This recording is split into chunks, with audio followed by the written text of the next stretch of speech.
preparando las mentes y los corazones para este tiempo, Dios, donde tú deseas hablar.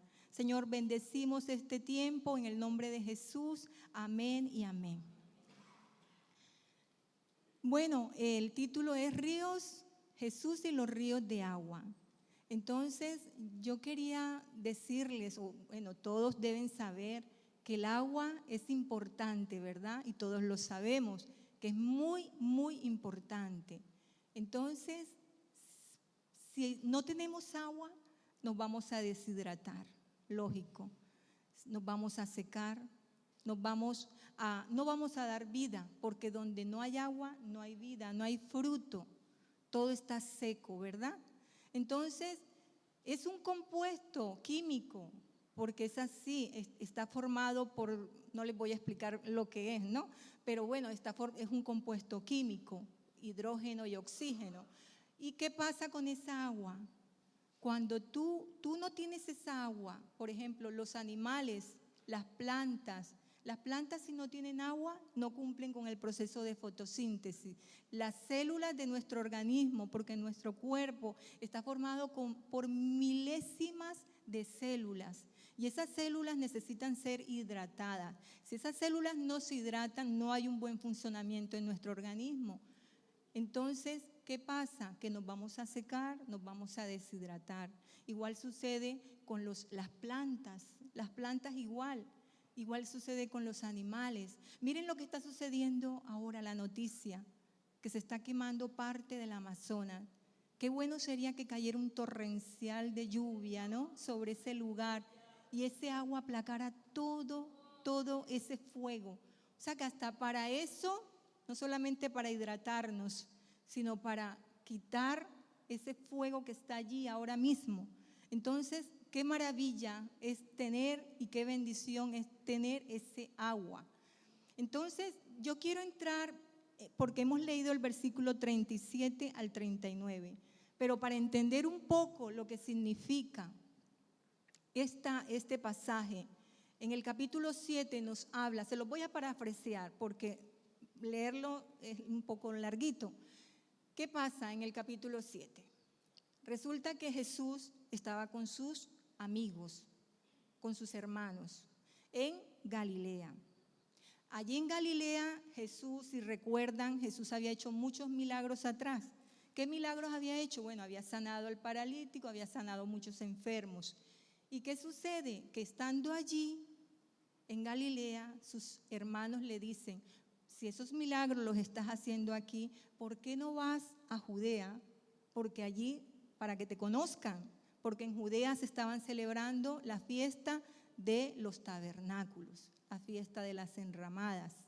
Y esa fiesta consistía en que era como una alegría, era como un gozo, porque ellos recordaban lo que ellos pasaron en el desierto durante ese tiempo de peregrinación. ¿Y qué pasaba? Que allí Dios les dio agua. Y entonces, como allí también les dio agua, ellos hacían ese evento. Aparte de que en la Biblia dice que esa fiesta de las enramadas, también en otras versiones bíblicas se le llama la fiesta de la cosecha. Entonces, cuando ellos se iban al campo, los hombres que iban a cosechar se iban al campo y en el campo recogían el fruto, pero como no les daba tiempo, tenían que hacer una enramada. Para regresar a sus casas se quedaban allí, o sea, no regresaban a casa y hacían esa enramada.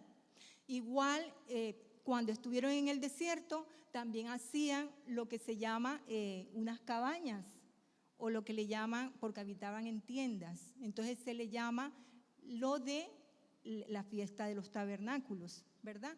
Entonces, todo eso se estaba celebrando allí en Judea. Y bueno, cuando estaban haciendo todo eso allí, porque esa era la celebración que allí estaban haciendo, era un gozo, era una alegría. ¿Y qué pasaba? Cuando Jesús, porque los hermanos se fueron a Judea, pero se fueron y le decían a Jesús, pero ven con nosotros, ve allí, presenta esos milagros. Y Jesús le decía, no es mi tiempo. no es mi tiempo para yo ir allí. El Hijo de Dios ahora no se va a dar a conocer allí. Mas, sin embargo, los hermanos se fueron a Judea y Jesús luego se acercó allí en secreto. O sea, Él se fue en secreto. Imagínense esa escena, ¿no? Ellos están allí con sus hermanos le dicen, vete. Jesús le dice, no es mi tiempo. Jesús se queda. Luego Jesús se aparece en Judea en secreto.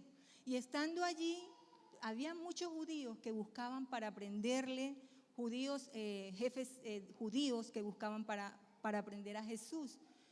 Y había murmuración, ¿dónde está el Jesús? ¿Dónde está ese Jesús? Era la pregunta. Y entonces había muchos comentarios de Jesús, buenos y otros no tan buenos. A unos le decían que era un mentiroso.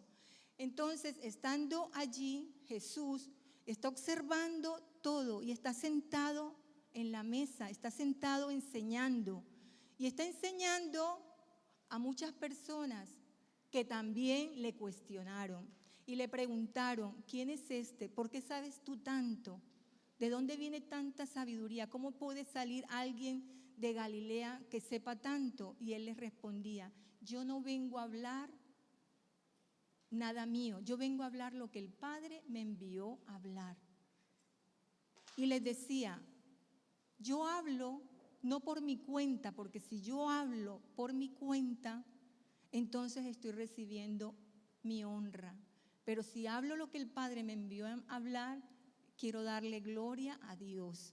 Entonces, en todo eso Jesús observaba todo lo que estaba pasando en esa gran conmemoración. Recuerden que era la fiesta de las enramadas, venían muchas personas, multitud de personas, sacerdotes, en fin, era como decir la fiesta del Rocío aquí, por decir algo. O la fiesta, ¿qué será? No sé, la de las fallas, cuando van a todas esas cosas, ¿no? Bueno, total, la peregrinación era tremenda y Jesús estaba observando. Él observaba y enseñaba también, pero él estaba atento. Y veía esa romería, porque era la romería, una peregrinación, los sacerdotes iban caminando, salían del templo, iban al estanque de Siloé, con unas jarras de oro, porque eran unas jarras de oro. Y ellos, los sacerdotes, iban en romería, sacaban el agua del estanque, la llevaban al templo y una vez que la vertían en el templo, mientras la vertían y en ese peregrinaje cantaban Isaías 12, que a ver si lo tengo por aquí escrito. Sí, sacaréis con gozo aguas de la fuente de la salvación. Y era un ritual de celebración por todo lo que el Señor había hecho.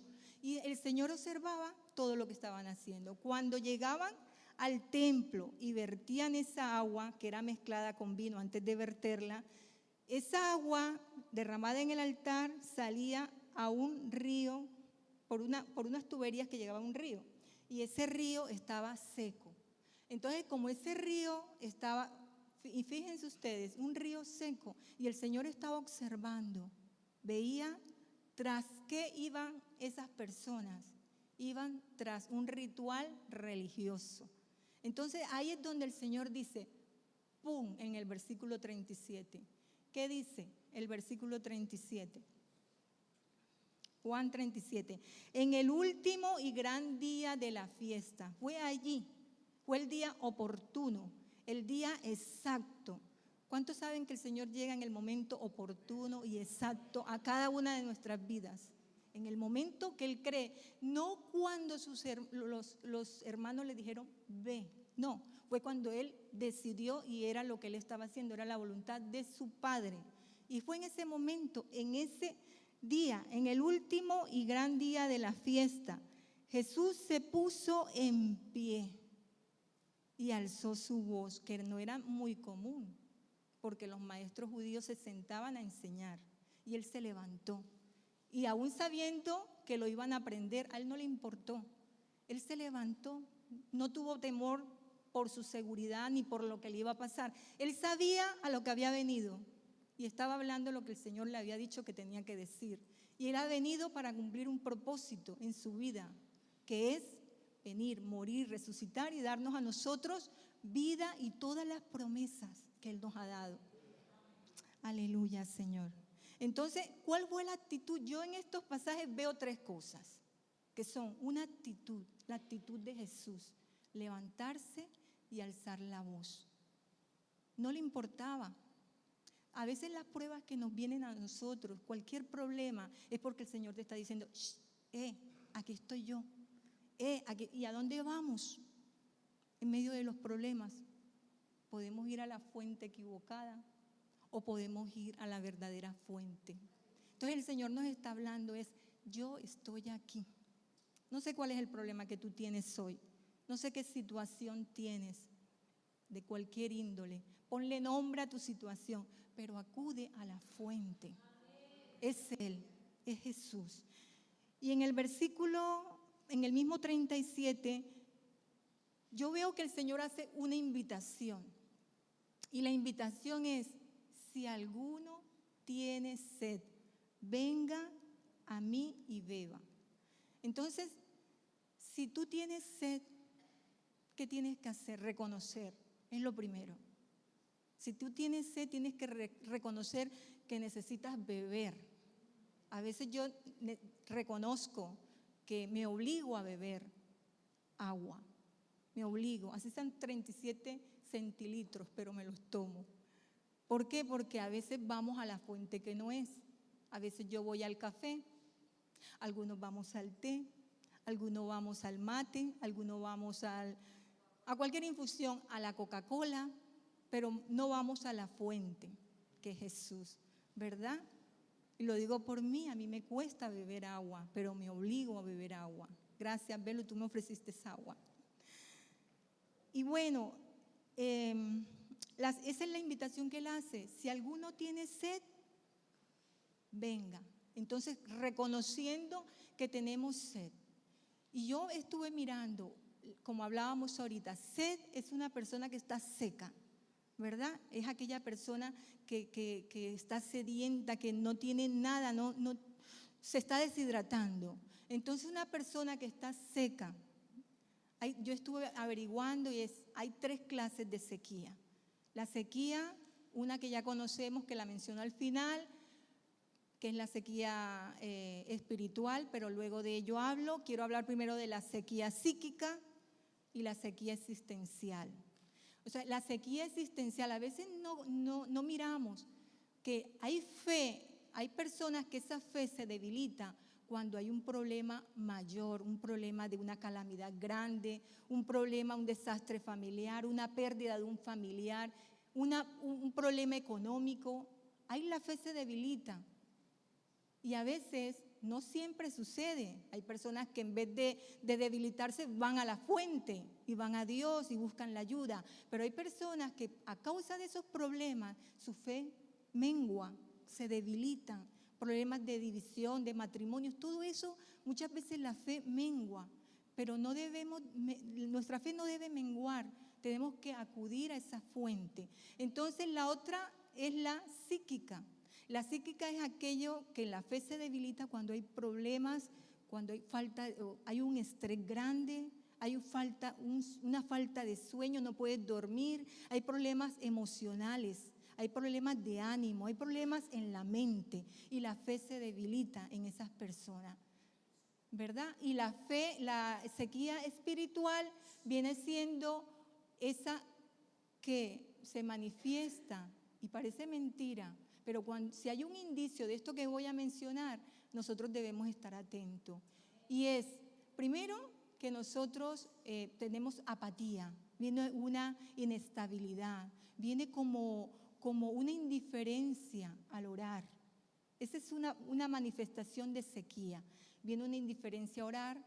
¿Por qué? Porque si siente que cuando oras es como una rutina, siente que cuando oras la oración no llega al techo, siente que cuando oras es una oración que no tiene fervor, que no tiene pasión. Entonces sientes esa manifestación.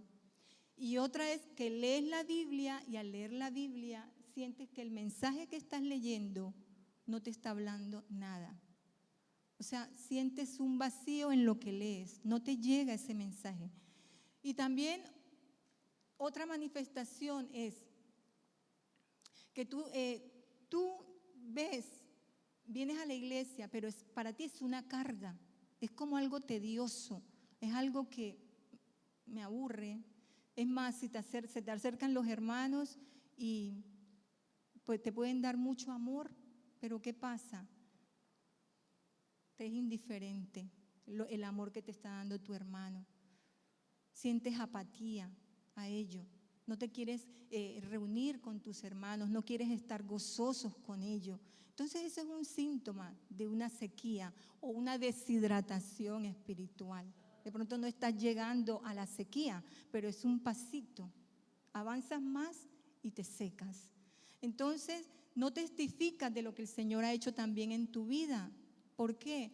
Porque lo que hay en ti, lo que hay en tu corazón, no hay vida, no hay vida del Espíritu. Entonces lo que transmites es agua sucia, agua contaminada. Y esa agua contaminada va a salpicar al uno, al otro, al otro, al otro.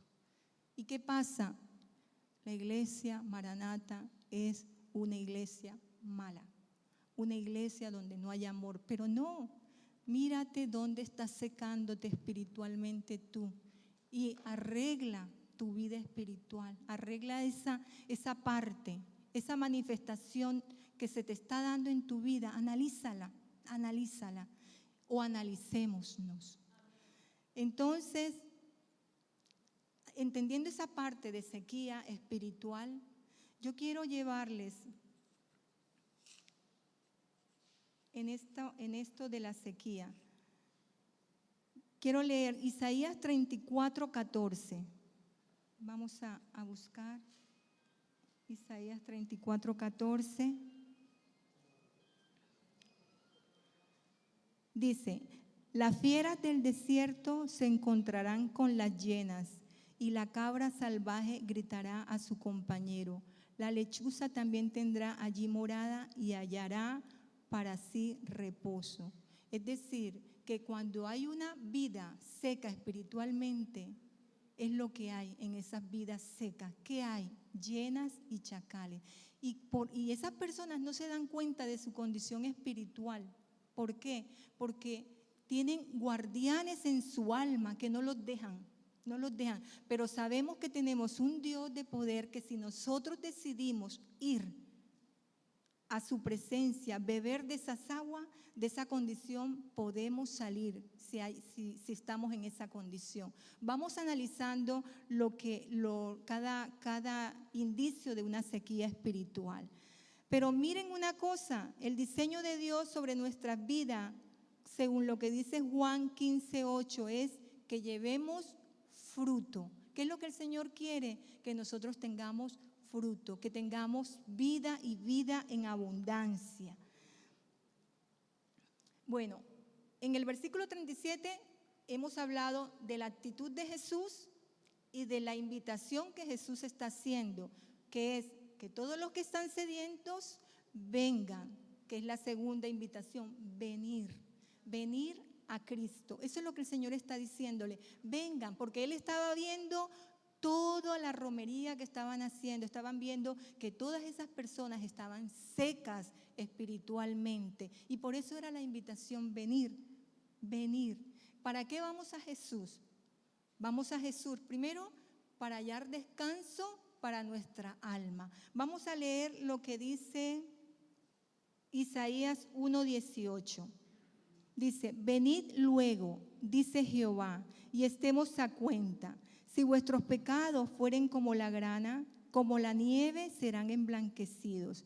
Si fueran rojos como el carmesí, vendrán a ser como blanca lana. O sea, es necesario ir a la presencia, venir a Cristo. ¿Para qué? Para que haya una limpieza. Ustedes saben que día a día nos contaminamos con nuestros pensamientos, con nuestras actitudes, cosas que no le agradan a Dios. Entonces es necesario venir a Cristo y venir al descanso del alma, como bien lo dice Mateo 11:28.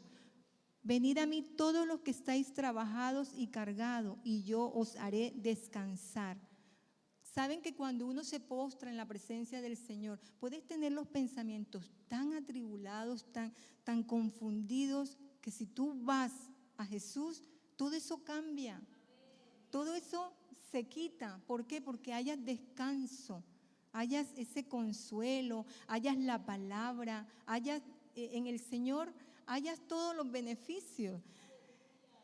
Y dice en Apocalipsis 22, 17, que debemos ir a ese triple llamado, donde el espíritu y la esposa dicen, ven, y el que oye diga, ven, y el que tiene sed, venga, y el que quiere, tome del agua de la vida gratuitamente. O sea, es un llamado que el Señor hace a todos los que tienen sed, los que están secos, y aún los que no están secos, también todos los días debemos ir a beber de esas aguas para salir renovados, para salir llenos de su presencia. Y en el mismo versículo 37 también veo que la otra invitación es que tú tienes que reconocer que tienes que beber de Cristo. Y beber de Cristo es tener fe, es tener confianza. A ver, tú no te tomas un vaso de agua contaminado, ¿verdad? Porque te vas a indigestar o te va a dar un problema en tu organismo tremendo. Pero si es Jesús el que está ofreciendo esa agua pura, yo con confianza voy y me la tomo, me la bebo, ¿verdad? Entonces, eso es lo que tenemos que hacer, beber, confiar no en el nombre de Jesús, confiar en la persona de Jesús y en lo que Él es, lo que ha dicho, en sus promesas, en lo que ha dicho de nosotros y lo que va a hacer. O sea, es fuerte, es tremendo. Tenemos que ir y beber de Él. Muchas veces no confiamos, sino que vamos a la fuente equivocada. Como dice Proverbios 3:5, fíate de Jehová de todo tu corazón y no te apoyes en tu propia prudencia. O sea, nos apoyamos en lo que pensamos, en nuestra propia opinión, somos sabios en nuestra propia opinión, pero no confiamos y no vamos a beber de Cristo. Y Proverbios 28, 26 dice, el que confía en su propio corazón es necio, mas el que camina en sabiduría será librado. Quiere decir que no se trata de confiar en nuestras fuerzas, sino en Él. Pero muchas veces también confiamos en lo humano, en nuestra sabiduría humana y en lo material. Y no vamos a beber de Cristo. Entonces, hasta aquí hemos visto que hay una actitud, y la actitud que tuvo Jesús fue levantarse. Y esa es la actitud que hoy Jesús sigue teniendo con nosotros. Y segundo, Él está haciendo una invitación a todos los que están sedientos. Vengan y beban. Y en el versículo 38 de Juan dice, el que cree en mí, como dice la Escritura, de su interior correrán ríos de agua viva. El que cree en mí. O sea que es necesario creer, confiar, como les dije ahorita, beber de Él, confiar en la persona de Jesús. Entonces, entendiendo todo este contexto, entendiendo todo lo que hemos visto, en el versículo 38 dice, hay una afirmación de parte de Jesús. Él afirma, y Él es la afirmación de lo que dice la palabra. Y si lo vemos en Éxodo 17:6, vamos a buscar Éxodo, me falta púlpito, Éxodo 17:6.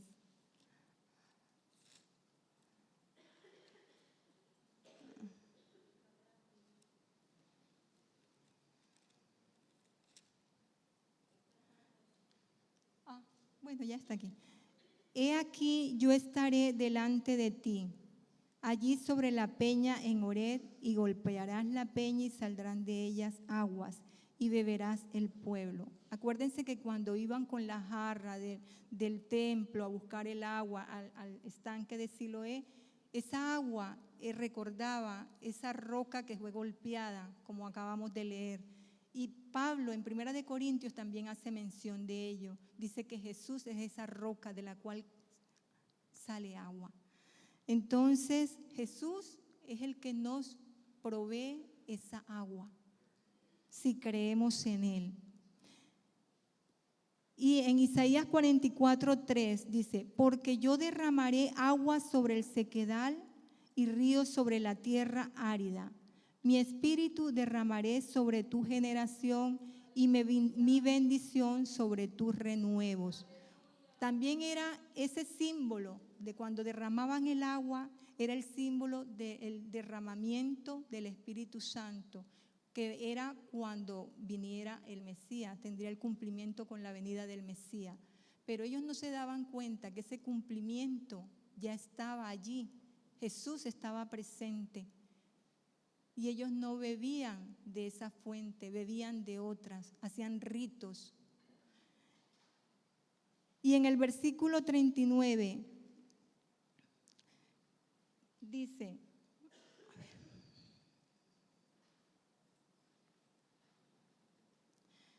esto dijo del Espíritu que había de recibir los que creyesen en Él, pues aún no había venido el Espíritu Santo, porque Jesús no había sido aún glorificado.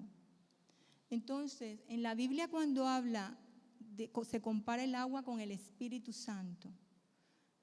Entonces, así como el agua vivifica lo que está seco, eso hace el Espíritu Santo en todo aquello que está seco. Vivificar todo lo que está seco. El corazón que está seco, endurecido, resquebrado por cualquier situación. Eso es lo que hace el Espíritu. Pero necesitamos creer, no con una medida pequeña. Pidamos más, porque Él da abundantemente. Él aumenta esa fe. Cada vez que nosotros le pidamos, esa fe la va a aumentar.